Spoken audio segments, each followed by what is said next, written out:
तर साम टीव्हीची एक एक्सक्लुझिव्ह बातमी। सरकारची झोप उडवणारा हा घोटाळा जालना जिल्ह्यामध्ये उघडकीस आलेला आहे। जालन्यामध्ये तलाठी आणि ग्रामसेवकांनी शेतकऱ्यांचे अतिवृष्टी आणि गारपिटीचे तब्बल 50 कोटींचं अनुदान लाटल्याचा आरोप होतोय। धक्कादायक बाब म्हणजे तहसीलदारांचा लॉग इन आणि पासवर्ड वापरून हा घोटाळा केल्याचं समजतंय। एकाच शेतकऱ्याच्या नावावर वेगवेगळे विके नंबर बनवून घोटाळा केल्याचा प्राथमिक अंदाज आहे।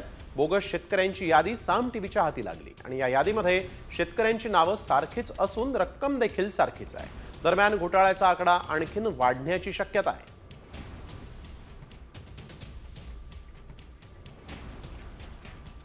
मध्ये पीक अनुदानाच्या बाबतीमध्ये काही तक्रारी प्राप्त झालेल्या होत्या। त्या तक्रारीच्या प्राथमिक तपासणीमध्ये ह्या गोष्टी लक्षात आलेल्या काही ठिकाणी डुप्लिकेशन झालेलं आहे, काही ठिकाणी बोगस अशा याद्या जोडून अनुदान उचललेले आहेत।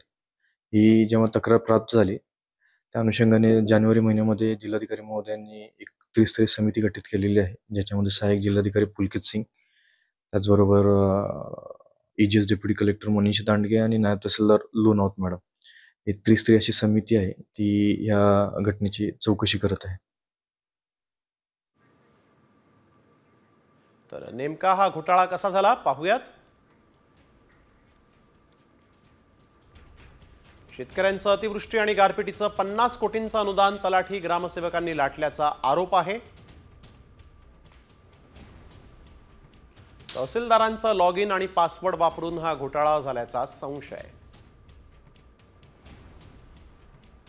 एकाच शेतकऱ्याच्या नावावर वेगवेगळे विके क्रमांक बनवून घोटाळा करण्यात आला। जिल्हाधिकाऱ्यांनी नेमलेल्या त्रिस्तरीय समितीकडून घोटाळ्याची चौकशी सुरू झाली।